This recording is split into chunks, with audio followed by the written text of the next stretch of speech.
Hi, everyone. I'm Matt Freese. I'm here with an episode of Kindred Skulls for you. It's been a long time since we released something. I think probably this is the first one since after week 16 against the Packers. I unfortunately, just never got around to doing the Lions and Rams game recaps, just with things being busy. But I'm back here and looking to do some hopefully off-season content. But what I wanted to start out with, because I never got to them in podcast form, was kind of talking about the Lions and Rams games a little bit, where I thought the Vikings came up short.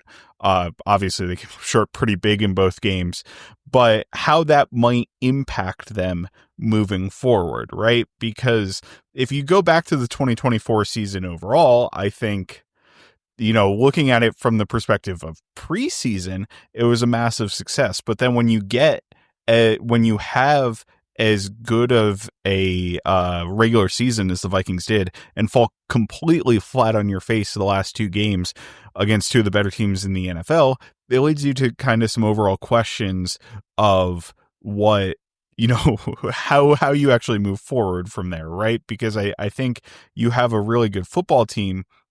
And I'm not going to get into Sam Darnold versus J.J. McCarthy or whatever like that in this episode. I think it's pretty clear that the Vikings aren't expecting Sam Darnold to come back. So I think that question has kind of already been answered for us, right? And I'm kind of talking about something that was maybe a relevant topic like a month and a half ago. But I want to go over those games, kind of see where the Vikings came up short in those games, and then talk a little bit about reviewing their season as a whole, because that's something I haven't gotten to do before probably the next episode that I put out. And I'm going to try to get Nick on an episode as well, if the schedule works, is talking about very specific needs for the Vikings and kind of what roles I think they need to fill and what areas specifically I think they need to improve on, rather than just saying something like they need to get Milton Williams because they need interior pass rush, right? Like, I want to dig a little bit deeper into that next episode and describe what a specific fit of a Milton Williams type would look like in the Vikings, or what a specific guard type would look like on the Vikings, rather than just talking about, oh, they need interior pass rush, and that's going to solve their pressure problem that they have on the defensive line on base downs, because I don't think that's exactly true. So that's a little bit of a teaser, maybe for the next episode, but I think there's going to be a lot of content in this episode that you're going to like, just kind of talking about the overall problems that the Vikings had in those two games, and then just kind of reveling in the success that they had over the course of the season, right? Because it's a downer to go out on those two major losses when you had a 14-3 football team, right? Just because they lost to the Lions, who were the only team in the NFC with a better record than them, right? One of only two teams in football that ended up with a better record for them. They end up as a wild card team, and they lose to the Rams, who were a very, very good team at that point too, who I think presented some unique difficulties to the Lions. I mean, the Rams played the Eagles, who eventually won the Super Bowl, better than anybody else did in the playoffs, right? Far better than the Chiefs did, better than Washington did, and better than the Packers did. So I think, ultimately they ran into two pretty good teams, got embarrassed by them, but there's a lot to celebrate about how the Vikings performed over the course of the season as well. So I'll dive into those two games first, right? And I'm going to kind of go overarching, talk about both games in kind of the same system. So we'll go offense first and then defense. For the offense, the Lions game, I think the basic explanation is that the moment was too big for Sam Darnold. I kind of went over it. I wrote an article for Zone Coverage back like a month ago. The Vikings had 4 red zone opportunities where they had, to me, pretty clear opportunities to score touchdowns, and Darnold just fell short and wasn't able to get the ball in the end zone. I think that's basically as far as you need to go to describe what the failures of the offense were in that game. He regularly had receivers open in those red zone opportunities. Obviously, they were consistently getting into the red zone. That's how you have 4 early red zone opportunities. So, they were moving the ball in between the 20s and that sort of thing, which is what you should have expected against a Lions defense that was completely demolished by injury, right? And it's what ended up costing them in the next round, where the Commanders kind of ran all over them and they scored all over them. And then the Lions offense wasn't able to keep up because they made a ton of mistakes as well in that game, right? So at the end of the day, To me, that game falls on the shoulders of Sam Darnold. And I don't want to be like, oh, that means that Sam Darnold can't be a quality starting quarterback in the NFL, right? As part of that, I think what really ended up happening there is Sam Darnold had a magical season, let's call it, right? He obviously outperformed what he had done at any point prior to this in his career in this season. And he fell short a little bit, right? There's still some of the old blemishes in there. And I think really what it is it's probably going to be a progression for him if he's able to get into another good situation where he works through those blemishes and he works through those bad games and eventually helps eliminate them over time. But I just don't think that that's something that's really going to come to fruition on the Vikings specifically, right? So that leads to a whole bunch of other questions that aren't really within the scope of this podcast right now. But the long and the short of the Vikings' offensive issues against the Lions was that Sam Darnold did not play all that well. Now, the Lions blitzed a ton, right? There was some offensive line weakness in that game as well. And I'm going to get to that in a little bit. But I think the Rams game is more of was more of like a total offensive failure to me, where the Vikings just got out schemed on the offensive side of the ball by Chris Shula and the Rams defense in a lot of cases there. And they got outplayed, particularly up front against the Rams' very violent and very active defensive line. So if you flip it over to the Rams game for Darnold, like I think, and obviously that's the game he took 9 sacks, right? And we talk about sacks as generally a quarterback stat, right? I basically tried to do this most of the year, go through split what I thought was on Darnold and what I thought was on the offensive line. And I would say generally over the course of the year, Darnold had responsibility for a fair number of the sacks, right? Like it was 50+% of the sacks where he had opportunities to get the ball out or was holding onto the ball for a long time, which is part of a feature of the Vikings offense. They want to throw the ball deep generally. But because he was doing that, it led to the offensive line not being able to hold up. I would put like 5 of the first 6 sacks in the Rams game on the offensive line or on the pass protection unit in general, right? Like there was the one that was the blitz from the corner to the short side who came in, and that wasn't the strip sack, but it was a very critical sack early in the game where the Vikings motioned into a condensed formation. The Rams sent that corner from, a pretty short location. The Vikings had no correct answer from the protection plan to block those guys, so Darnold was just dead to rights in the backfield. Right, there are examples of, there was one where Jared Verse just ran through Brian O'Neill's face, and he did that a couple times very early in the game. Right, the physicality from the edges from the Rams, whether it was Verse or Byron Young, and maybe it was Byron Young who actually did that to him, just took it to both Cam Robinson and Brian O'Neill. You had Cam Robinson and Blake Brandel do an absolutely awful job responding to stunts, and I really think that was a weak point to them late in the game. Luke Braun on Locked On Vikings has talked a lot about how the angle that Cam Robinson set at really didn't align with the angle that Blake Brandel was setting at on the offensive line or the rest of the offensive line that caused major issues when you're trying to pass protect as a unit. And I thought Dalton Risner also had a really bad game. Like the only person I'm not criticizing, and I don't think he had a good game at all, but the only person I'm not directly criticizing is Garrett Bradbury here, right? So that should tell you a little bit about how bad the other 4 guys were in pass protection in that game. And that was what Risner was brought in to do, right? It was what he was supposed to be better at than Ingram, because he certainly wasn't necessarily helping in the run game. So to me, a lot of the initial problems against the Rams were bad pass protection, and that ruined like 3 or 4 early drives. And then there were also negative plays and missed throws by Darnold. There were a couple sacks that were on him, but you can kind of feel over the course of the game how it cascaded into him missing throws. There was like a wide open Johnny Munt throw in the flat that was like a 3rd down play that Darnold misses in the game, right? But it just kind of felt like the pressure of the game eventually went all onto Sam Darnold's shoulders, and he couldn't hold up to that in that instance. So obviously that's a negative towards Darnold, but I do think it was a little bit more on the offensive line in that case in the game. So I talked a little bit about the offensive line in the last section, or I talked a lot about the offensive line. I basically made it about the offensive line in terms of the Rams game. And I think that also extended to run blocking in the game as well. There was a lot of heat directly after the game for the Vikings continuing to run the ball, but you have to understand that when you can't pass protect, like, it's really hard to continue to drop back and throw the ball 40, 50 times in a game, when Sam Darnold's getting killed, right? Like, there was a certain point where you just kind of want to get out of there. And even though it's a playoff game, right, it's do or die, you should probably try to fight until the last little bit.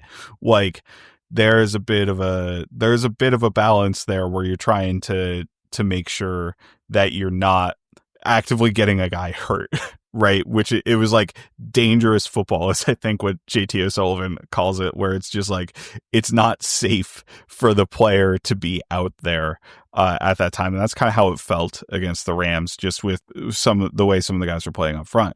But that extended to the run game, where guys are missing blocks at the second level. They can't climb to the second level. I think that's a major issue with Risner, and why I don't really want either he nor Ed Ingram kind of back as a starter next year. I think the Vikings really need to figure out that right guard spot with a new starter who kind of brings a little bit of a different ability there. But at the end of the day, the offensive line just wasn't good enough in the last couple games. And I think, Cam Robinson was a big part of that issue. He's consistently getting walked back by guys. He's consistently getting beat to the inside. Like, the quickness just wasn't there, or whatever, him melding into the offensive line just kind of fell apart at the end. And it's kind of interesting because I think he played relatively well when he first came to the Vikings for those first 5 or 6 weeks. And then it just kind of fell apart down the stretch over the past 3 games. And whether that was teams getting a scouting report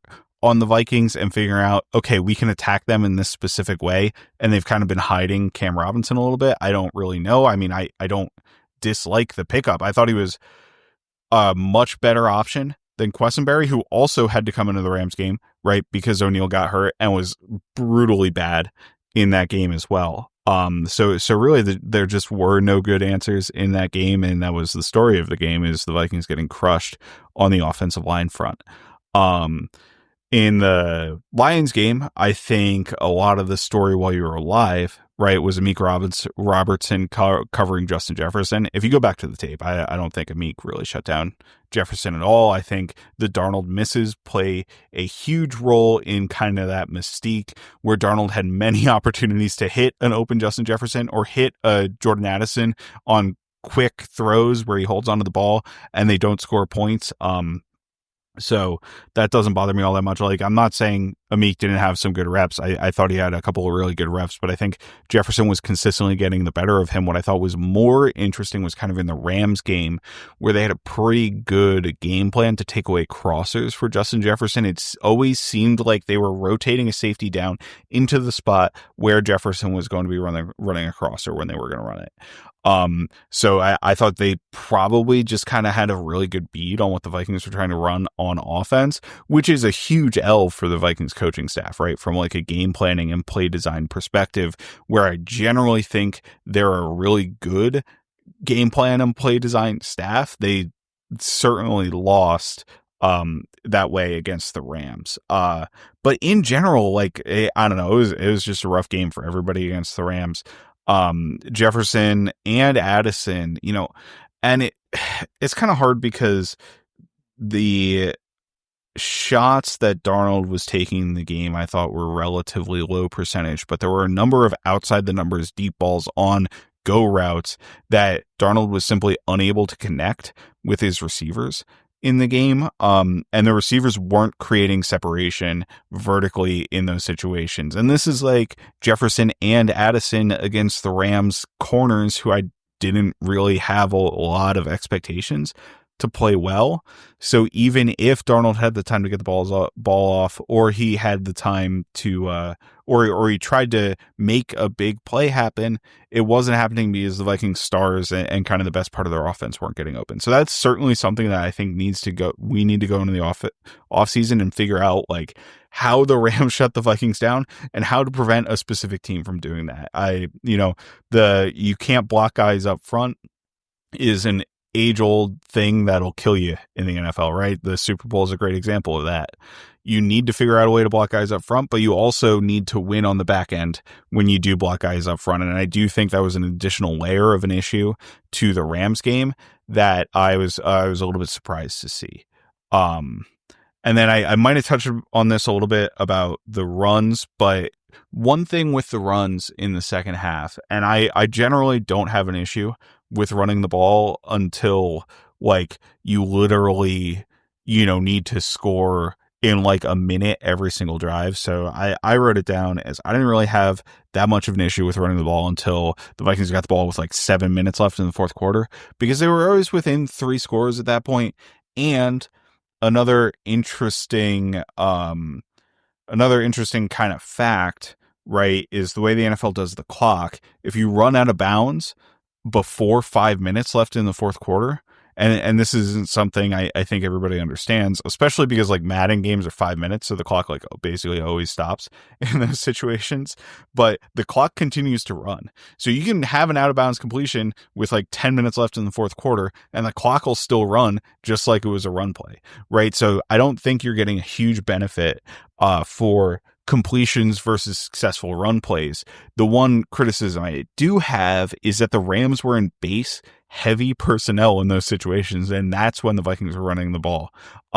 So I would like to see you run basically only when there are light boxes in those situations, because that's when you should be able to get 8-9 yard chunks, right? And that's kind of what you want in that time frame, because the defense is going to put a complete roof over the offense, right? They're not going to allow you to get anything deep in the passing game, or they're not going to allow you to get anything deep in the passing game. So you're going to have to try to dink and dunk your way down the field. And if you think you can get 8+ yards a chunk on the run game, I don't have a problem running it. The problem is when they are in base personnel, you're probably not going to get 8 yards a chunk in the run game, and the Vikings weren't able to do that, but they just weren't able to execute really in any phase on offense in that game. So it's really hard for me to be like, oh yeah, if they had passed more, they really would have had better success. Like I just don't think they would. I think they would have gotten crushed kind of in any way. So that's a bunch of ranting and complaining about the Vikings offense from the last 2 games, but I don't want that to be the final takeaway. Just from the season, which is why I'm going to kind of get into the awards and, talk about a lot of the positives that we had from the Viking season later. But I do want to flip it over to the defense, because I have some specific thoughts about the final 2 games. Like, I was not unhappy with the defensive performance in either game. The Lions game, the second half, it kind of got away from them, but I kind of push that as, look, the offense failed in the red zone so many times that it just broke the spirits of the defense. Like I think that can be absolutely true, right? Like, for that individual game, it's really hard to see the offense go down time after time after time. You got 2 picks in the first half as a defense, and the offense was able to turn it into absolutely nothing. And then it's kind of been a back and forth heavyweight battle against one of the best offenses in the NFL. And eventually you just give in to 3 touchdowns in a row. And the game kind of felt like it was out of hand when you gave up the first touchdown. So the second one and the third one just kind of happened. It is, to me, just kind of how that felt, right? And while those games were relevant, I thought there were a lot of good back and forth battles, especially schematically, especially with the way the offense was executing between the Vikings and the Rams. And when I'm talking about that, for the most part, I'm talking about the Vikings' early down defense, which Betts, he was at All22 on Twitter. I think he's also on BlueSky at All22. Had something that was kind of enlightening to me, right, in the middle of the season. And he knows a lot more about ball than I do, so it's kind of one of those things where I listen when he says things, but he talked about how the Vikings early down defense is kind of designed to specifically take away the meta of the NFL, which is, run the ball, play action on early down. So the Vikings will rush 6 or 5 and run zone coverages behind it. And essentially the thought process is, okay, we're loading up against the run, right? We're rushing 6 guys and it's functionally a run blitz. But instead of trying to play man or something behind it, where offenses typically expect you to play safe on early downs, right? Maybe you'll play cover 3 or something like that, but you're not sending blitzes. The Vikings send heavy blitzes on early downs, and they actually dial back the blitzing on third down, right? Which is the opposite of what a lot of NFL teams do, where they play, base 4-man rush, coverage behind it, and then on third down is when they crank up the funky stuff if they end up doing that. The Vikings flip that on their head by just rushing on early downs, kind of condensing what the offense can do as a passing game, because you have to keep additional guys in to protect against that, or you're tying up the running back in play action with a blocker as a tight end there kind of gets tied up in play action as well. So you have limited routes down the field, and then you have either 2 deep, 3 under, or 3 deep, 2 under, or 4 deep, 1 under, some variation of coverage to hopefully flood deep zones, which is where offenses are going to try to attack, with play action on early downs. And then you can rally and tackle underneath for a check down if you don't get a pressure on a quarterback that forces a throwaway or something like that, or you don't get a run stop because the defense ran the ball, right? The Lions over the last 2 years have been the team that attacks this the best in the NFL. That was pretty obvious last year when they hung a bunch of points on the Vikings, and it was obvious in the first game as well. And I thought early in the Lions game, they did a okay job. There were a couple downfield plays. I think one was to Laporta, one was to Amon-Ra St. Brown, where they got hits on those early down plays. But the Jared Goff interceptions also came off of those situations. You had the Josh Metellus getting the pressure on second and long that tipped it up. That was, I think it was Ivan Pace picked the ball off. I can't remember exactly who picked the ball off. Wish he would have returned it for a touchdown in that scenario, but it didn't end up happening. Then you have the early down, they're backed up, you rush 6, you force Goff to throw a ball over the top that was a completely ill-advised throw. It really wasn't a good decision from Goff at all, in my opinion, but it ends up being another interception. So you kind of had the back and forth. The Lions, the only kind of successful drives, or their 2 touchdown drives, they had to convert fourth downs, which they're going to be good at, but they also failed on a fourth down earlier in the game, right? So there was a good back and forth battle against the league's best offense over the course of the regular season. The Lions end up scoring 31 points, but they had only scored 10 going into halftime, right? Kind of before the will of the defense broke because everything else wasn't working on offense. And then, they end up scoring 31 points the next week with 5 turnovers. Like, this was a ridiculously high powered offense. I'm talking about the Commanders game as well, where 31 points was like their median for points for the season. So the Vikings held them to that twice, and that's a relatively good job for a defense against the Lions. Now, is it the job of the best defense in the NFL? Maybe, probably not, but I think specifically it's pretty hard to completely shut down opposing offenses unless you have completely dominant defensive line performance, which the Vikings weren't able to access this year, right? And there can be a conversation about, needing to upgrade on the defensive line to get more dominant defensive line performances like the Rams arguably had against us, like the Eagles had against the Chiefs in the Super Bowl, right? But at the end of the day, it's kind of hard also to acquire those players. Like, you have to absolutely hit on the players. You have to knock your decisions out of the park on doing that. So it's like, there's a trade-off there when it comes to team building, and I want to get into that a little bit more as I continue to have episodes throughout the offseason.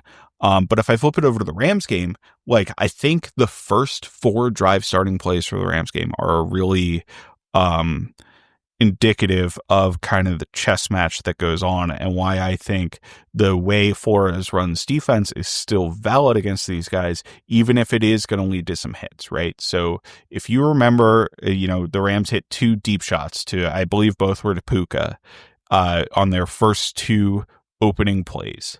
So you have and they're both in the like deep comeback range, right? So that's kind of the weakness to me of where the Vikings run these zones, where you're going to have guys who are able to stop underneath if you're getting too much depth, and there's no underneath coverage because the guys are spread too thin, whether it's 3 underneath or more likely 2 underneath or 1 underneath. They're just not able to get within those throwing windows. So you kind of need to force pressure on the quarterback. Like if you get blocked up rushing 6, you're in a very bad position on defense. But then on the 3rd drive, Jonathan Grenard, and that was the one that ended up being the not, this sack specifically wasn't the non-intentional grounding strip sack thing, but it was on the same drive as the non-intentional grounding, or the non-fumble, non-intentional grounding situation. I think you have Jonathan Grenard get a sack because he beats the guy around the edge, because he has a one-on-one against an overmatched opposing offensive tackle because you're rushing 6. And then on the next drive, you force a check down to Kyron Williams and 3 guys have a chance to tackle him, and none of them make the tackle. Jerry Tillery overran it horribly. Ivan Pace was in there. Jalen Redmond was in there, all trying to make a tackle on Kyron Williams, and it ended up being like 10, 11 yards. But I think the result of the play, which was a check down to a running back with an opportunity to tackle him, was a win for the Vikings defense. So schematically, I don't see that it's something that absolutely needs to change, right? And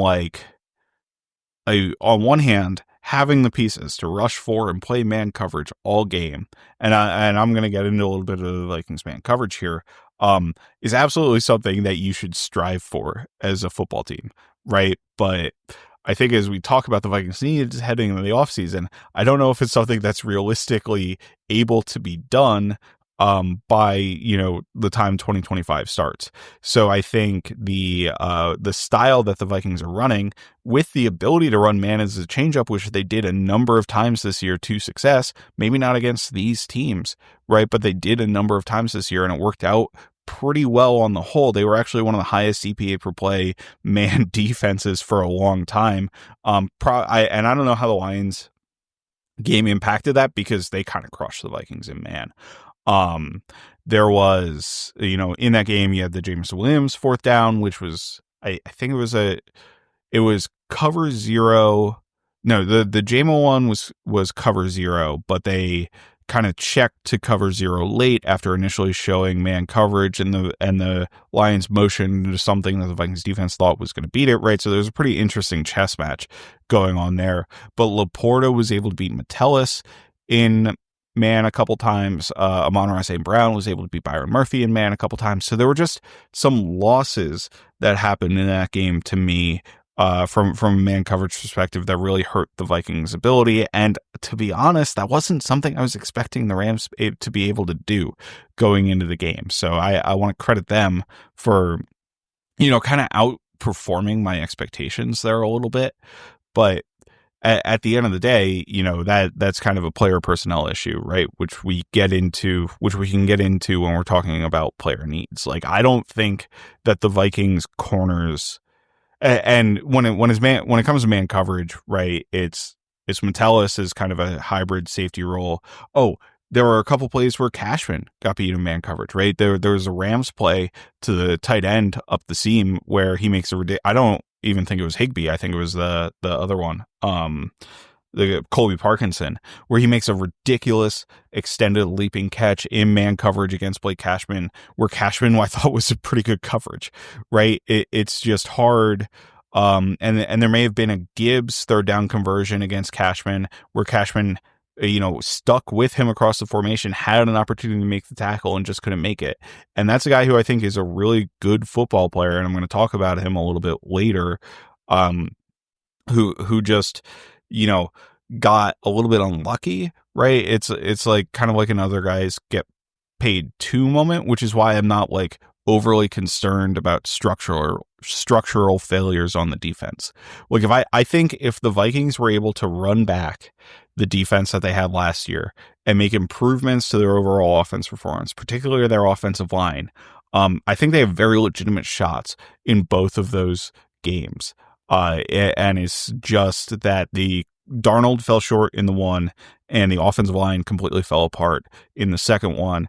And otherwise, those are very close, like one score games that are coming down to the last minute against two of the best teams in the NFL, right? So I don't think you can feel too bad about that from the defensive side of the ball.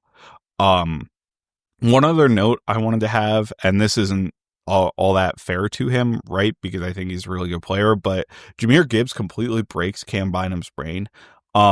He just cannot take it. Feels like a good angle against Gibbs. He had the 25-yard touchdown in the second Lions game. That was just Bynum not approaching Gibbs well, right? Coming downhill, taking a bad angle. The long touchdown in the first game was again Bynum taking a bad angle, not able to get to Gibbs. So that dude is ridiculous. Like his speed is a crazy bonus for the Lions to have. And there was another long run late in the game where Bynum was completely out of position.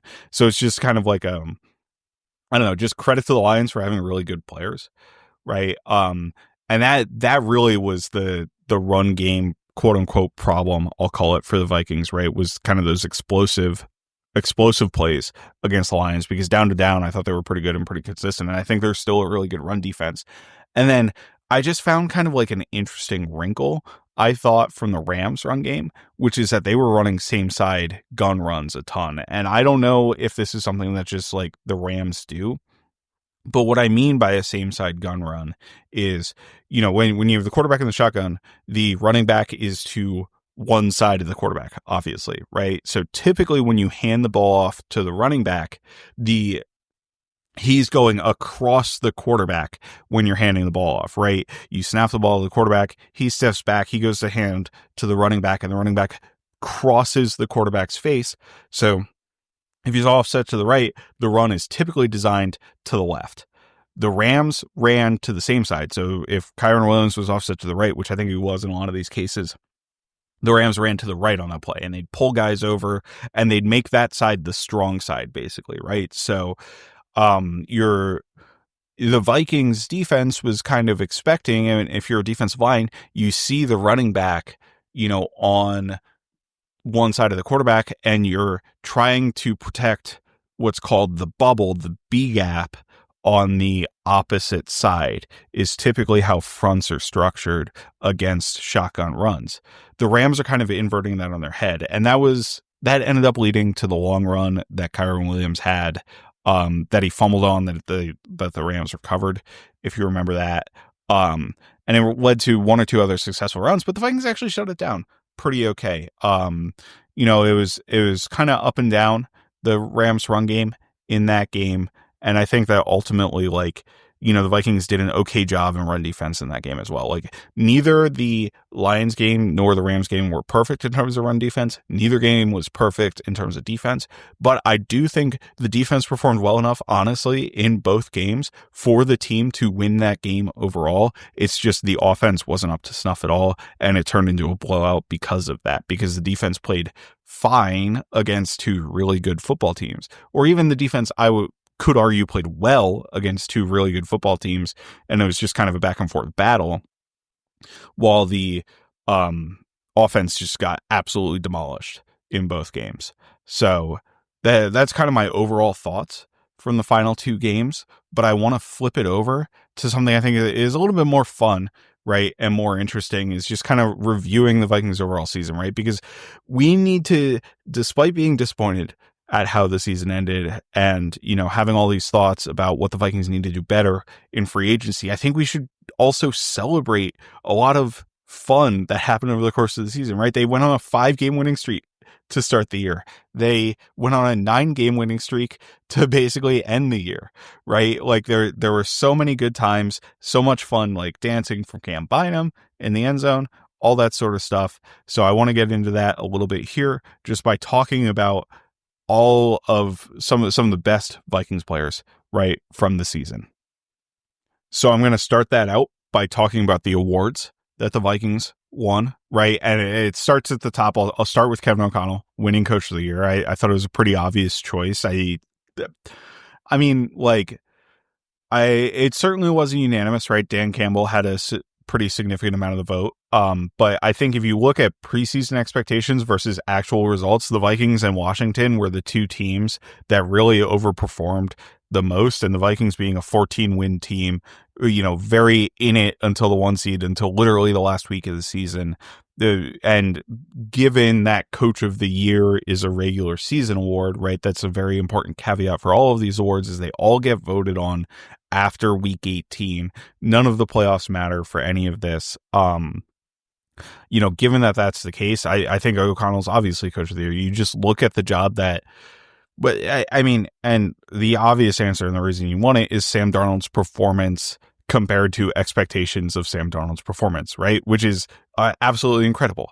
I did not like the Sam Darnold signing. I did not think he would have been a valid option as kind of a stopgap, and I didn't really think it was a serious decision to kind of even want to start him for a handful of weeks instead of JJ McCarthy. I thought it was kind of going to be a situation where he was going to be very bad, and then you would have people calling for Sam Darnold getting benched, and lo and behold, like, he had an absolutely incredible season. He's a fringe top 10 quarterback, at least in terms of performance this season, right? Darnold got a couple MVP votes, which I think is a little ridiculous, but it's kind of indicative of how well Darnold played over the course of the season, and a lot of credit for that goes to Kevin O'Connell, obviously, who's known as a quarterback guy, right? And, I think there's probably guys lower down on the staff that also deserve a lot of credit for Sam Darnold's transformation, but just the overall play calling, the overall design, I think is really high level stuff. I think the number one thing for me with O'Connell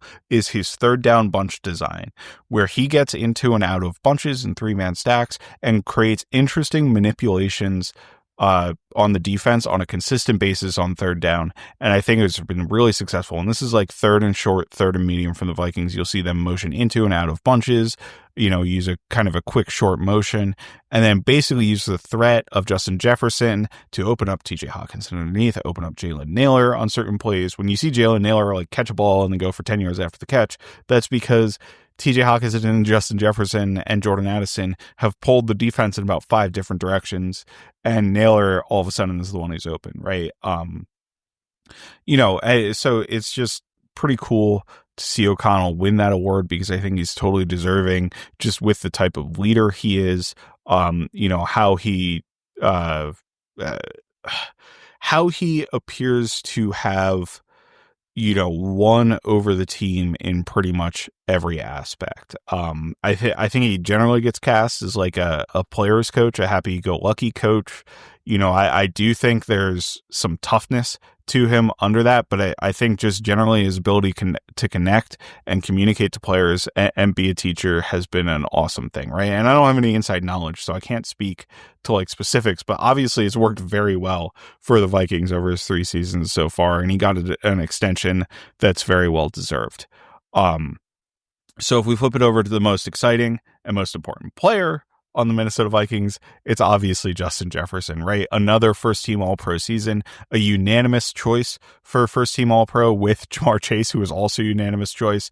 Obviously, Jefferson's also a Pro Bowler, but just for my money, the best receiver in the game. And Bengals fans, and if I were a Bengals fans, I'm sure I would call Ja'Marr Chase the best receiver in the game. So it's like, it kind of depends on your flavor a little bit, but just his ability in to get open, separation, right, is number one.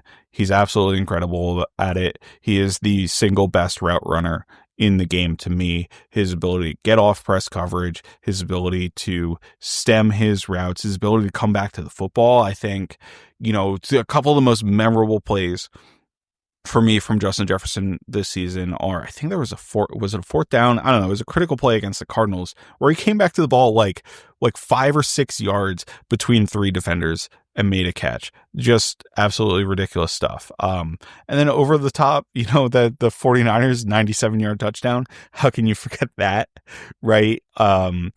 Just an absolutely awesome play, wins kind of everywhere on the field, primarily deep, right? But that's kind of what you want. I mean, I'm not going to complain about us not running a bunch of meshes or stuff to him. Deep crossers, vertical routes, just an awesome player. As a blocker as well, like he sticks his face in there. He is not maybe the best blocker in the world. It's not something the Vikings ask him to do time after time after time, right? But he is willing and tenacious when he does it. He's a selfless teammate, and I think that's what I love most about him is you can see the obvious selflessness that he plays with, and I think it's rubbed off on other guys because Jordan Addison had a renaissance isn't the right word, or maybe it is, right? But became a good blocker this year for a guy with a really small frame and, not a lot of size, and size being his biggest knock. Like, I thought Jordan Addison was really impressive as a blocker, and I would think that Justin Jefferson's willingness to do the dirty work is kind of what's rubbed off on Addison there. The other first team All-Pro for the Minnesota Vikings, there's one more, is Andrew DePaula, the long snapper. I don't know anything about long snapping. I just thought it would be neat to put him kind of second in the order here, right? As I kind of sorted this through. I can't remember the last time I felt like the Vikings had a bad snap, right? Or see a snap sail over somebody's head. I'm sure there are examples where he wasn't perfect, but another first team All-Pro, Pro Bowl for DePaula. So absolutely great season for him as well. It's cool that the Vikings have him, and he's still under contract. I think this coming year they signed him to like a 3 or 4 year deal, so it's just awesome to kind of have him around.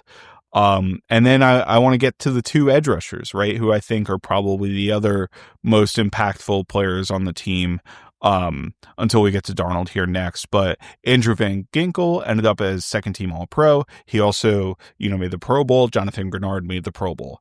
I would argue probably we should flip Grenard becoming second team All-Pro versus Van Ginkel.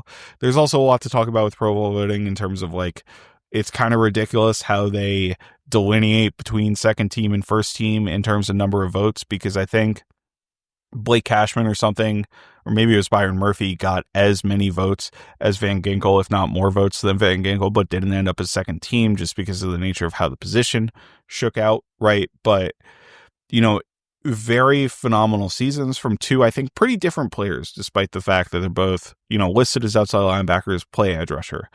Grenard is a true menace as a pass rusher, right? Like, he's consistently beating offensive tackles up there with anybody in the league.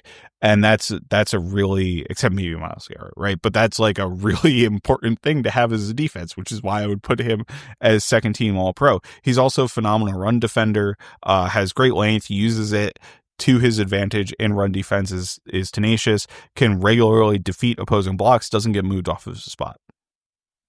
Van Ginkel is a little bit more of a finesse player, right? And, he has some awesome versatility, which is what makes him awesome. I don't think he wins as a pure pass rusher as much, even if he got almost the same number of sacks, or maybe the same number of sacks as Grenard did on the season. More of those were cleanup sacks to me. But that's still an important feature to have, and his versatility absolutely makes him insane, right? He had the 2 pick sixes this year and maybe another interception or close to like 2. It felt like what should have been 2 or 3 more interceptions on, throws on screens. Obviously the 1 pick 6 was on a screen against the Giants in week 1. And then the second one was against the Jets in week 5 when he was dropping off of a fake, or it was a cover 0 rep. It was just a tag pressure where he dropped right into the window. Rodgers was thrown into and took it to the house. Unfortunately I wasn't able to catch the one against the Lions, right? That could have kind of shifted the entire complexion of that game.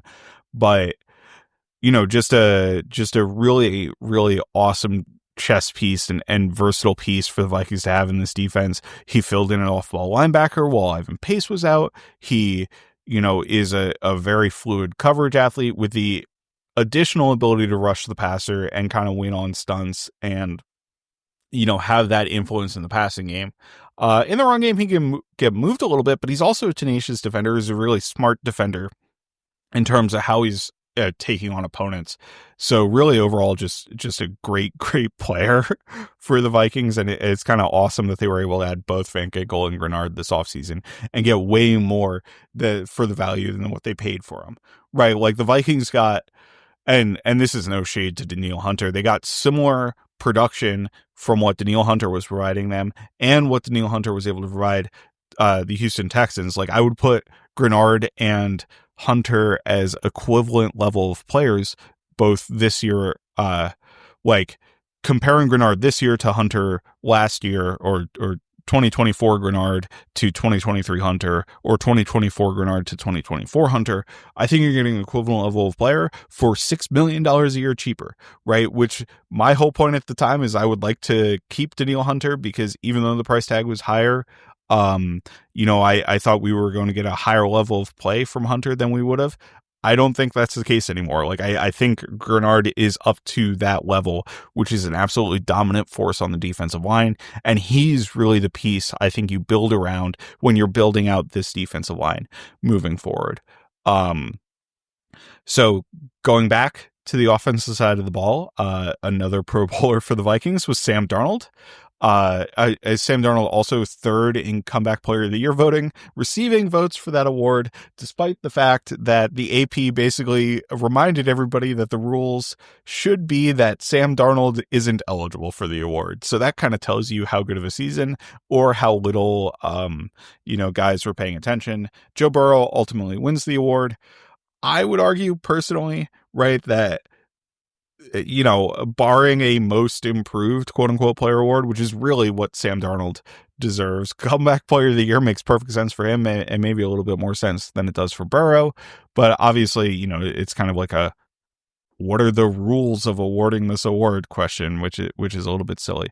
But Darnold absolutely deserving of a Pro Bowl season, in my opinion. Obviously, the thing with him is there was such legitimate improvement in terms of the way he played the quarterback position. His ability to anticipate throws down the field, his ability generally, I talked about the roughness the last couple weeks, but generally to make guys miss in the pocket, to extend plays with his legs, to have that scramble, to go with the aggressive downfield decision-making, accurate throwing of the football was an incredible combination for the Vikings this year.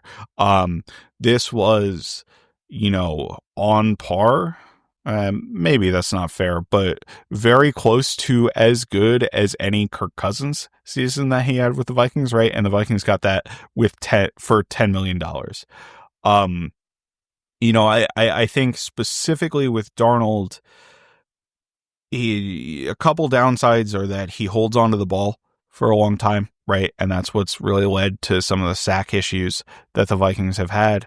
But the upshot of that is he was willing to trust guys down the field. Again, if I'm being nitpicky, right, there's a couple times he locks onto Justin Jefferson, but the benefits of locking onto Justin Jefferson are positive, right?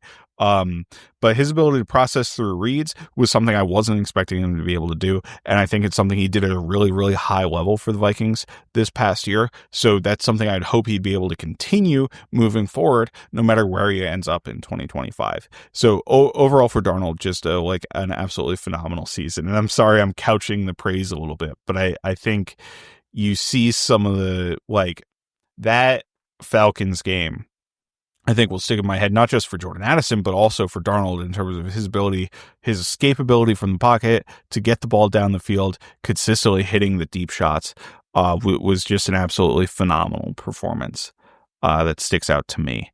So, or even the willingness to be so aggressive to throw that Justin Jefferson 97-yard touchdown against the San Francisco 49ers, right? That's a dagger concept where really the post is kind of an alert, right? And he sees the safety flat-footed and is willing to take that alert. He's willing to have that aggressiveness when they also had a wide open deep over, whether it was to Addison or Naylor. I don't even remember at this point who the second wide receiver was. But just that willingness is a phenomenal trait of his that I hope whoever gets him next is able to utilize, or he's able to continue utilizing it with the Vikings if he's still around, right? The next Pro Bowler from the Vikings is Byron Murphy. Murphy was, to me, Murphy making the Pro Bowl, not that he's not deserving per se, because I just don't know how many good quarterback candidates there were, was almost like a placeholder of like, all right, everybody in the Vikings secondary or a number of Vikings secondary players are like fringe Pro Bowl players. We need to give it to one of them. And that ended up being Byron Murphy. Murphy, I thought, had a phenomenal season, obviously, in terms of interception output, but I also think he was the best pure cover corner that the Vikings had, right? I would trust him in man coverage more than I trusted Gilmore or Griffin. And that showed out in a couple instances. The pick against Nakua, against the Rams. He did an okay job against Amon-Ra St. Brown. There's a couple blemishes there, but also his willingness and run support to come into the box, I think, is pretty impressive. His ability to tackle on screens, right, and take on blocks and tackle receivers kind of in the backfield was a huge asset to the Vikings. The inside-outside flexibility that he offers is a huge asset. I've been a big proponent of Murphy ever since I watched him after the Vikings signed him. Like, I thought they got a really good player, and I think that's played out over the course of 2 years. I think they got more than what they paid for on his 2-year contract, and I was kind of advocating for the Vikings to extend Murphy last offseason, right before they ran into an issue where he was able to go into free agency this offseason. And lo and behold, now that's maybe an issue, right? But he is somebody I absolutely want back for the Vikings, not just because they're running out of corners, right, as we head into free agency here, but I think he's legitimately a very good player that you can kind of structure your coverages around from the cornerback position. So I'm pretty happy with that. And so I'm not going so far as to say, like, he's a lockdown, shutdown corner like a Patrick Surtain, but I think he is a very high level player that is an important piece to the room that the Vikings would really have a difficult time replacing if he ended up walking and going elsewhere. The final Pro Bowler for the Minnesota Vikings is Brian O'Neill, right? And obviously a just rock steady right tackle. I really hard to beat with speed, can beat with power occasionally, but also super athletic.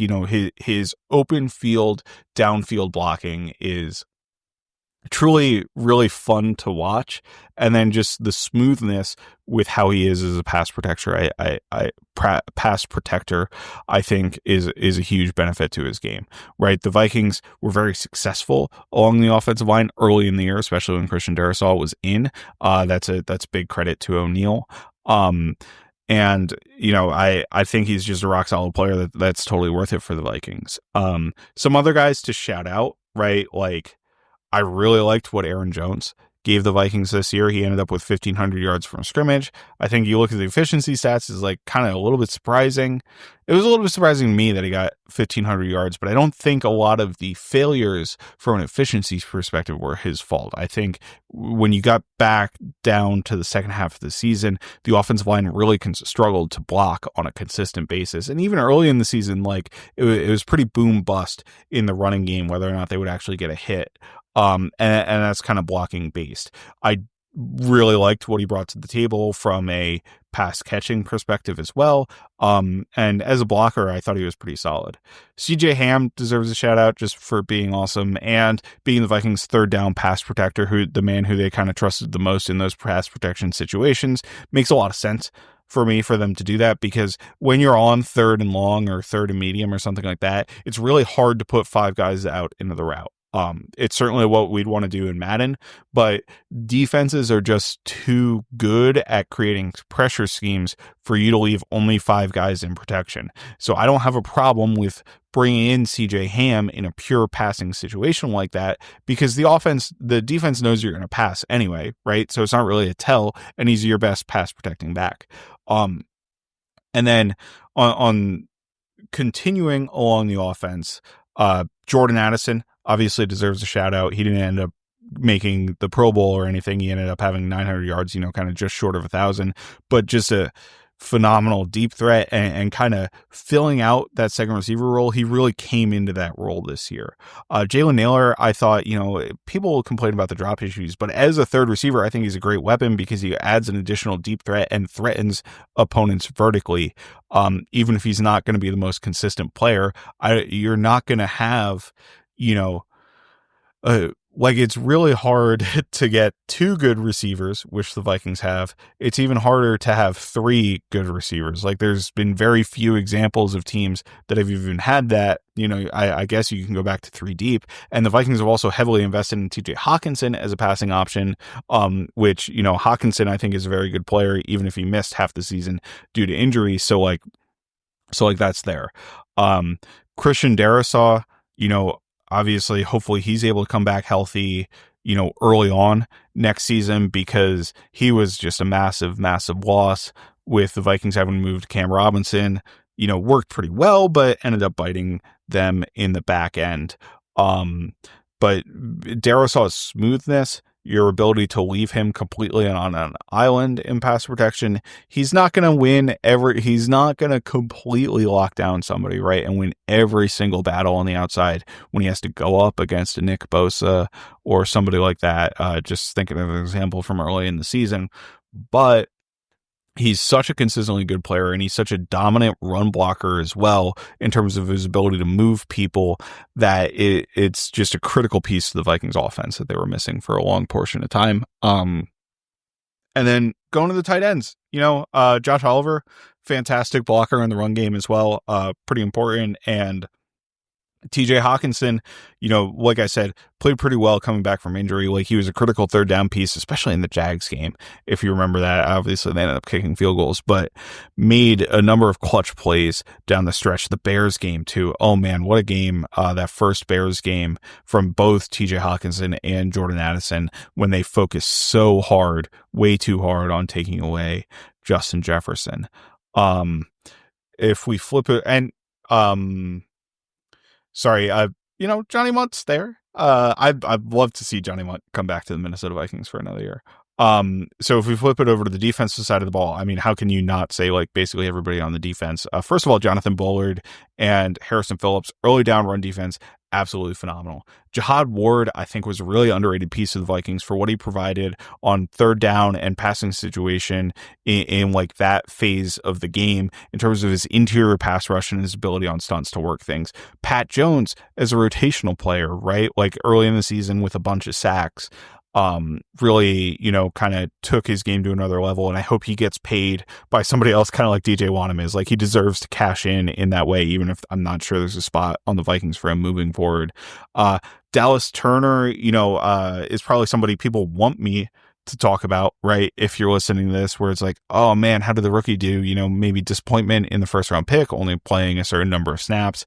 I think the reality with Dallas Turner is you saw a couple of really bright flashes from him, right? As a pass rusher. And then the reason you didn't see much else is because he was often like, Vikings were playing him as like an off-ball linebacker, asking him to do in coverage. And there were some really cool stuff he was able to do, kind of mirroring, I think, what we think of Andrew Van Ginkel as and playing at a decently high level. There was a play against the Lions in the second game that I remember where he completely took away an underneath zone, or maybe that was the first game even, which was like very early on in the season.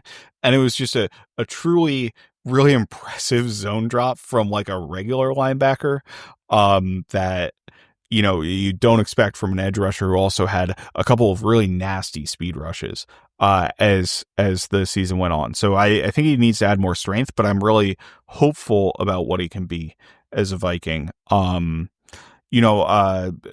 Secondary guys on the defensive line in terms of Taki Taimani, had a couple of flashes early in the season. Jalen Redmond with a couple huge flashes late in the season. Jerry Tillery was okay. Right. Like there was one game where I thought he was really good. And I want to remember it to bring it up, but maybe it was the second Packers game, or maybe one of the Bears game. But just an interesting, not somebody who I necessarily expect back, but we got more from him than I thought we were going to over the course of this season. And then we go like off the ball, right? Ivan Pace. How can you not love Ivan Pace? Just coming forward, an absolute missile, playing his heart out. Even in the Rams game, getting a couple tackles for losses when the game felt like it was kind of completely out of hand and the offense was an absolute disaster. Still needs to work on coverage a little bit, but we'll hopefully get there one day with him. Blake Cashman, just a revelation in the middle of the defense. I thought maybe the most important player on the Vikings defense. I understand why he wasn't maybe a Pro Bowler, right? Because of the games that he missed, like 2 or 3 games that he missed. And then, it's kind of hard to identify like the engine of the Vikings defense. And I don't know what his counting stats looked like, right? So it's like a lot of times that legacy stuff gets voted on and it doesn't work all that well. So like it's probably pretty nitpicky to, complain about Cashman like barely missing out on Pro Bowls or something like that, just because it's like, it's hard to go through all of the guys in the league and be like, I don't watch other teams to the level that I watch the Vikings. So I thought he was certainly played at the level of a Pro Bowl type player. And it was just kind of an awesome addition. Looking forward to seeing him next year as well. And I talked about Byron Murphy on the secondary already, but Shaq Griffin and Stephon Gilmore kind of revived a position group that was a huge question mark coming into the season, right? Obviously Gilmore, kind of an ageless wonder type season. Certainly some blemishes. The age shows a little bit, but played really, really well considering that he came in during training camp, right? And is the age that he is. I was really happy with his performance all year. He's not a lockdown, shutdown corner that maybe he was in his prime, right? But he was still a plus starter for the Vikings. And then Gilmore as a rotational player, played pretty well as well. The 3 of them, Murphy, Gilmore, and Griffin, combined to have some pretty good performances, particularly on third down in man coverage, and give the Vikings a lot of coverage versatility that I don't think they had in 2023. So I was really happy with that. And then, probably the strongest group overall, maybe edge rusher is the strongest group for the Vikings on defense, but it's the safety group, right? With Harrison Smith still playing at a high level, despite his age.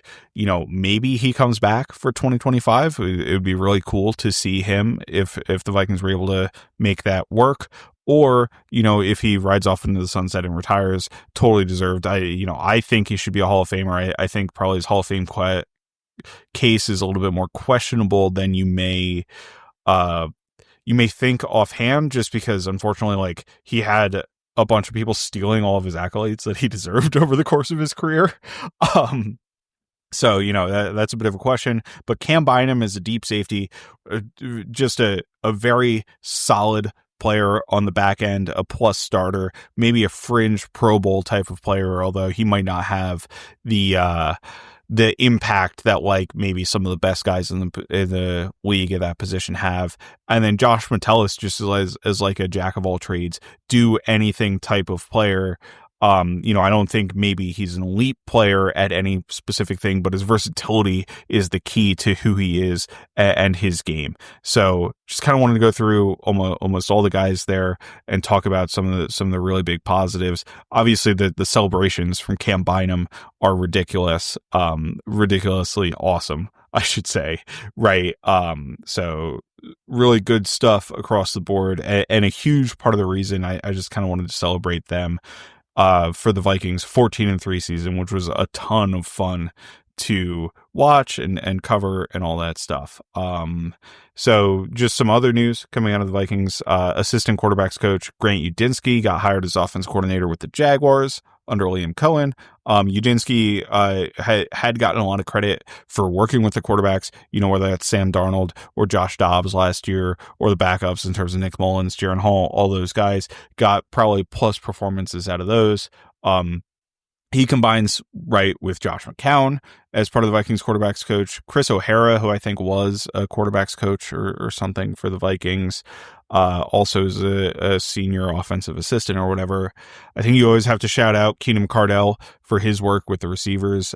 Just another great season from the Vikings receivers. How much of that is like just Justin Jefferson, but really the progression of Jordan Addison, I think, was a huge story for the Vikings over the course of the year. On the offensive side of the ball, probably second to the Sam Darnold story, right? And then on the defense side of the ball, Durante Jones with the secondary, just getting Stephon Gilmore, who obviously had familiarity with Flores. And I've talked a ton about Brian Flores in this podcast. I think his unique style of defense is really kind of a game changer for the NFL. And part of the reason the Vikings defense the main reason the Vikings defense was so good, right? I talked about a bunch of different pieces. I don't think before the season anybody would have called this Vikings defense challenging for a top 5 unit, right? People probably didn't have them in the top 10 of the unit, right? They were like, they're going to do a funky stuff, but the personnel is still a little bit of an issue, especially in the secondary on the back end. And lo and behold, they're a top 3 defense in the NFL with a legitimate argument for the number 1 defense in the regular season. I think, once the playoffs play out, you see the Eagles probably deserve to be called the best defense. From this NFL season, but the Vikings right along there with the Broncos and Eagles from the regular season were one of the best defenses. Durante Jones, again, I started with him before I flipped over to Flores, deserves huge credit. And then Mike Pettin, I think, deserves a ton of credit as the outside linebackers coach, right? And kind of senior defensive assistant there, or he's assistant head coach or something like that is his job title. Just due to the performance of all of the guys, right? I talked about how awesome Pat Jones was. I talked about the impact that Jihad Ward had. I talked about Van Ginkel and Grenard, and probably some of those pass rush plans Pettin has a pretty decent impact in. So, he was kind of a guy, I think overall Vikings fans were a little bit skeptical of coming in just with his, kind of history and background and sort of thing. But I think in a role where he's not defensive coordinator and he's just kind of coaching ball and guys on the back end is a really positive thing for him. And I think he's had a really big positive impact for the Vikings as a coach. So kind of rapid fire towards the end there because I went over a lot of guys. I didn't touch on the special teamers. Will Reichard is somebody who, I was really impressed with at the beginning of the season. And then, had the injury issues and some misses towards the end of the season. But I think the prognosis should be positive, or the feeling on him should be positive moving forward. But realistically, that and Ryan Wright is like a league average punter. Like I thought he was pretty solid. And realistically, that's kind of everybody to go over. There's some depth guys. I didn't get a chance to shout out. Apologies to that. But I'm running over an hour here, so I kind of wanted to sorry, I kind of wanted to cut this off a little bit here so I don't overload you with just an hour plus of remembering some guys for the 2024 Minnesota Vikings, right? So with that, I think I'm going to wrap up the podcast, and you can find me, Matt Freese, at Fries Football on BlueSky. I pretty much just don't use Twitter anymore. You can find Nick, my co-host, at Nick Olson NFL on Twitter still. We're at Kindred Skulls on Twitter and BlueSky. That's where I put out links to the episodes. I should probably maybe do a little bit more promotion with the account, but I'm kind of lazy, so I don't. We're also available on Apple, Spotify, wherever you get your podcasts. You can find us on YouTube as well. So with that, Skull Vikings.